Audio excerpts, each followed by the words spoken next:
ઠાકોરજી ખાલી પધરામણી કરવા ગયા અને એટલો પ્રેમ થયો.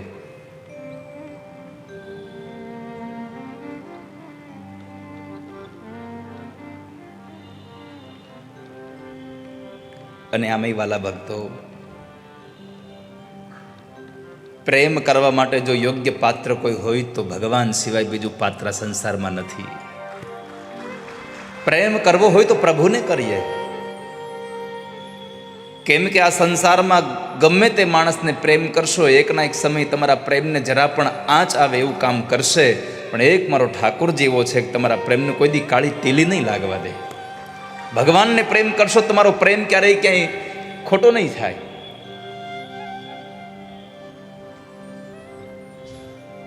કદાચ પ્રભુને તમે પ્રેમ કરવા જશો તો તમારો પ્રેમ હજી કઈ સ્વાર્થ ભરેલો હશે, પણ ભગવાન જ્યારે તમને પ્રેમ કરશે ત્યારે પરમાત્માને તમારા પ્રત્યેથી કોઈ સ્વાર્થ નહીં હોય. પતિ પત્ની વચ્ચે અનહદ પ્રેમ હોય,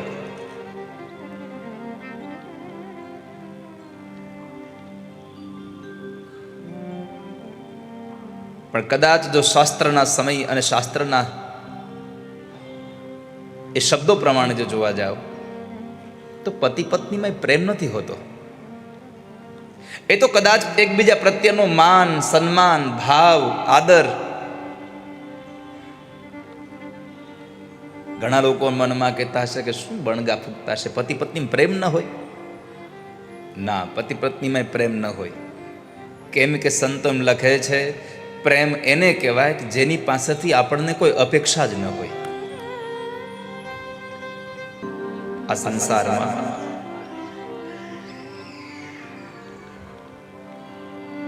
પ્રેમ એ છે કે જ્યાં સ્વાર્થ ન હોય, જ્યાં કોઈ અપેક્ષા જ ન હોય, એને પ્રેમ કહેવાય. તો મને બતાવો, પતિ પત્નીને એકબીજા પ્રત્યેથી કઈ અપેક્ષા નથી હોતી?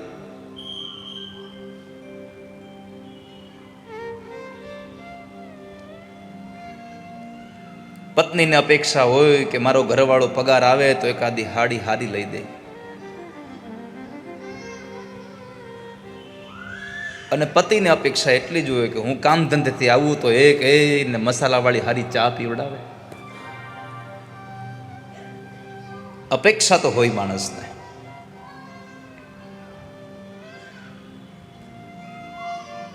કાં તો પતિને અપેક્ષા હોય કે હું કમાવા માટે બહાર જઈ રહ્યો છું તો મારી પત્ની મારા પરિવારને સરળ રીતેથી રાખે, એને હાચવે. લેશ માત્ર પણ સ્વાર્થ જ્યાં હોય છે ત્યાં પ્રેમ નથી હોતો, અને સ્વાર્થ હોય ત્યાં પ્રભુ પધારતા નથી. આજે તો આ પરિવારને કદાચ, અને હું તો ત્યાં સુધી કહું તમને કે કદાચ તમારો આ ભાવનો પ્રેમ નહીં હોય, આ તો પરમાત્મા સાથેનો તમારો જન્મો જન્મનો નાતો હશે, એટલે ઠાકોરજી આજે આવવાનું પસંદ કર્યું તમારા આંગણે.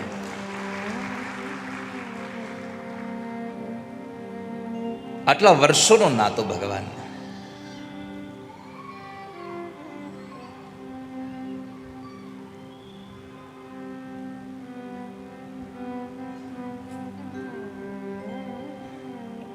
તો પ્રેમને લાયક કોઈ પાત્ર હોય તો એ પરમાત્મા છે, ઈશ્વર છે.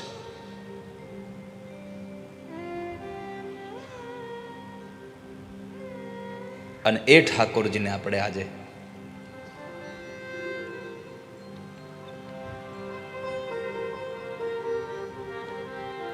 ભગવાનના જ અહીંયા લઈ આવ્યા છે.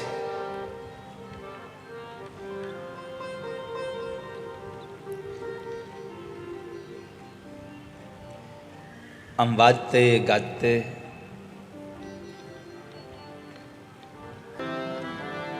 ભવો સદોચ્છોત્ર મનોભીરામાત. અને આ પણ ગ્રંથ પાછો કોણે કહ્યો કે નિવૃત્ત તરસે રૂપગીય માનાત.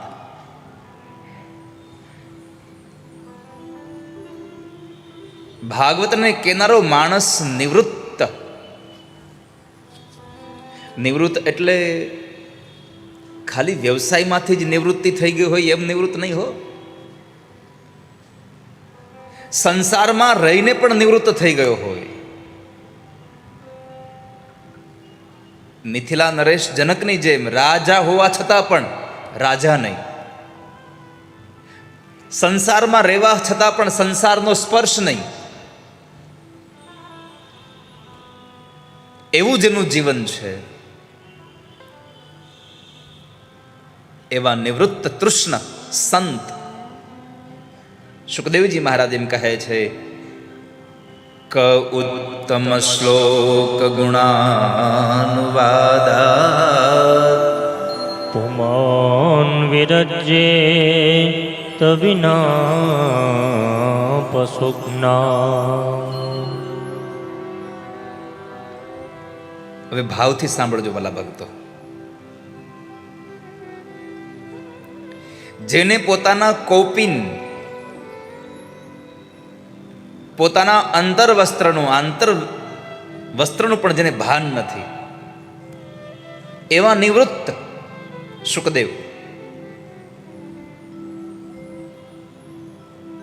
જેનું વસ્ત્ર છોડવામાં નથી આવ્યું, જેનું વસ્ત્ર છૂટી ગયું છે. દિગંબર એને કહેવાય જેનું વસ્ત્ર છૂટી જાય. પોતાની જાતે કપડાને કાઢી નાખે ને દિગંબર ન કહેવાય. વસ્ત્ર છૂટી જવાનો ભાવ તમને સમજાવું. જેને આ સંસારની વાસના છૂટી ગઈ છે, વસ્ત્ર પહેરે તો શું, ન પહેરે તો શું, એવી જેની અવસ્થા છે, એવા સુખદેવજી મહારાજ, જેને સ્ત્રી પુરુષની કોઈ જ્ઞાન નથી. એકવાર ભગવાન વ્યાસ આમ બરાબર સરોવરના કિનારે નીકળ્યા. વયોવૃદ્ધ છે વ્યાસ.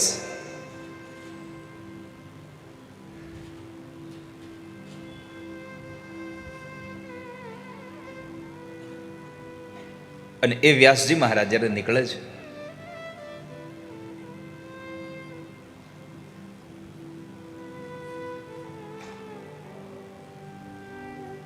તો સ્ત્રીઓ સ્નાન કરતી હતી. તો એ વૃદ્ધ વ્યાસને જોઈ અને સ્ત્રીઓએ પોતાના અંગને ઢાંકી લીધા. વ્યાસજીને આશ્ચર્ય થયું કે હું આટલો વયોવૃદ્ધ થયો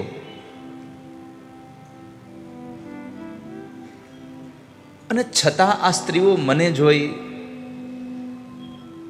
અને શરમ અનુભવે છે. મારો યુવાન દીકરો સુખદેવ નીકળે તો પોતાના અંગોને નથી ઢાંકતી.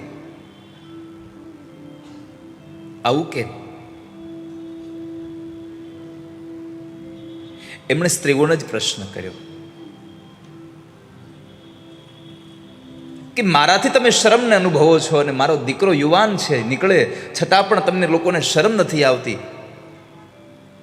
તમને જરા પણ મનમાં સંકોચ નથી થતો, તો આજે આવું કેમ? સ્ત્રીઓ જવાબ આપે છે, સુખદેવ વ્યાસ ભગવાન, આપ ભલે ઉંમરમાં વૃદ્ધ થયા છો, પણ તમારા અને તમારા દીકરાની અંદર એટલો તફાવત છે કે તમને કોણ સ્ત્રી અને કોણ પુરુષ હજીનું જ્ઞાન છે. તમારા દીકરાને ખબર જ નથી સ્ત્રી કોને કહેવાય ને પુરુષ કોને કહેવાય. આવી અવસ્થાએ જે પહોંચી ગયા છે એ નિવૃત્ત તૃષ્ણ સંત સુખદેવજી મહારાજ. અને એના દ્વારા અપાયેલી ઔષધિ.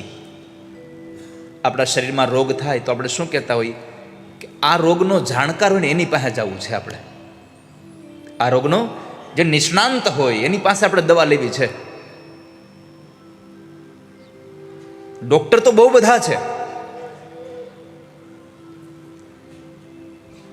પગ તૂટી જાય, હાડકું ભાંગી જાય તો કોઈ દિવસ આપણે કેન્સરના સ્પેશિયાલિસ્ટ પાસે ગયા દવા લેવા? તમારે જવાબ આપવા જરૂરી છે.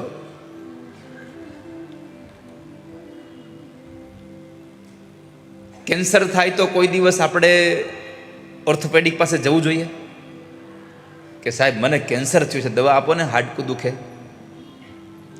જે રોગ થયો હોય એ જ રોગના સ્પેશિયાલિસ્ટ પાસે જઈને આપણે દવા લેવી જોઈએ. જેને ભવરોગ થયો હોય, એ ભવરાગમાંથી આપણને મુક્ત કરે એવી જેની પાસે દવા હોય એવા ડૉક્ટર પાસે જવું જોઈએ. તો પહેલું વહેલું કહ્યું નિવૃત્ત તરસય રૂપગીયમાં ના.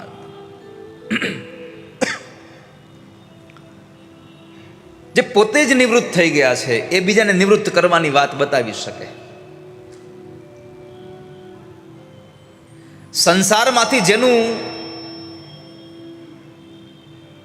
મન નથી એ માણસ એમ કહે કે ભાઈ તમારે સંસાર ન ભોગવવો જોઈએ, તો વાત બરાબર છે.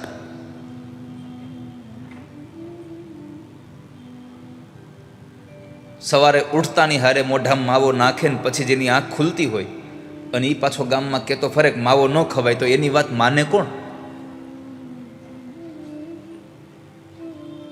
કોણ માને? આ સંસારનું નરું સત્ય છે, વાસ્તવિકતા છે કે તમારામાં જે ગુણ હોય ને એનો જ તમે ઉપદેશ આપી શકો, અને તો જ સમાજ એનો સ્વીકાર કરે, નહીં તો સ્વીકાર ન કરી શકે. એ પાક્કું છે.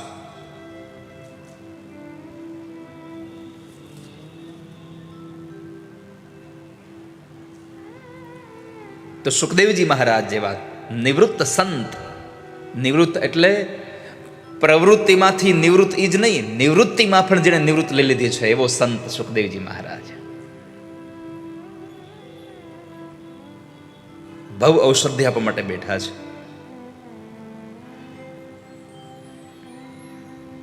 અને આ ઔષધિની એક બહુ મોટી ખાસિયત છે.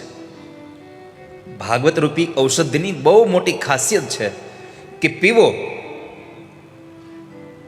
જે પીવે એને તૃપ્તિ પણ મળી જાય. જે માણસ પીવે એને તૃપ્તિ પણ મળી જાય અને વળી પાછી તરસ બની પણ રહે છે. ભાગવત સાંભળવાથી આપણને થાય ઓહો આનંદ થઈ ગયો, પણ એમ ન થાય કે હવે નથી સાંભળવ્યો. એકવાર ભાગવત સાંભળ્યા પછી બીજી વખત ભાગવત સાંભળવાનો તમને આમ આનંદ ભવે કે ના ના ભાગવત તો સાંભળવા જવું છે. આ એવો ગ્રંથ છે. અને આ ગ્રંથનો વક્તા પણ એ જ સાચો વક્તા છે કે જે શ્રોતાઓને ભાગવતની કથા સંભળાવી અને ભાગવત પ્રત્યેની તરસ જગાડે. સાચો વક્તા એ છે જે શ્રોતાઓને તરસ જગાડી દે.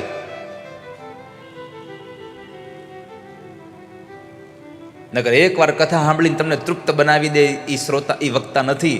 વક્તા તો એ છે તૃપ્તિ પણ અપાવે અને તરસ પણ જગાવે કે હજી ભાગવત સાંભળવું જોશે. તો આજે સુખદેવજી મહારાજ જેવા પરમ શ્રદ્ધેય જ્યારે આપણને ભાગવતની કથા કહેવાના હોય,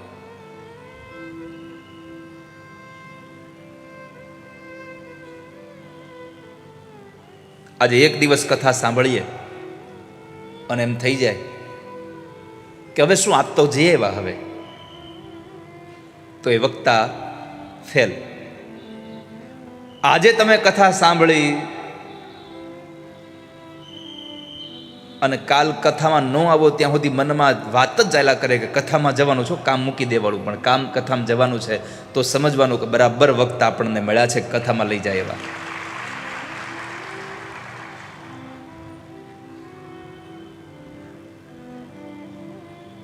કાલે બપોરે વહેલા જમી લેજો.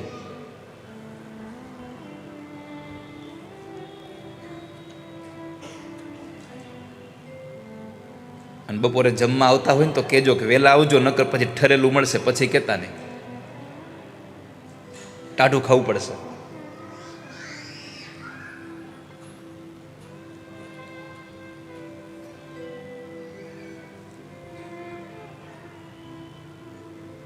તો તરસ બની રહે એવા વક્તા આપણને મળે, જેમાં તૃષા અને તૃપ્તિ આ બંને જેમાં સાથે રહે ને એ પ્રેમ છે.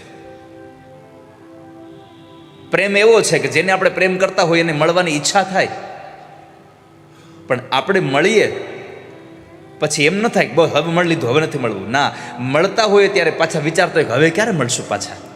આ સાચો પ્રેમ છે. જેને તમે મળી રહ્યા છો, હજી એનાથી તમે જુદા નથી પડ્યા, ત્યાં તમારા મનમાં વિચારો ચાલવા માંડે, આજે મળ્યા પણ હવે પાછા ક્યારે મળશું. પાછા મળવાની જે તરસ જગાડે છે એ પ્રેમ છે.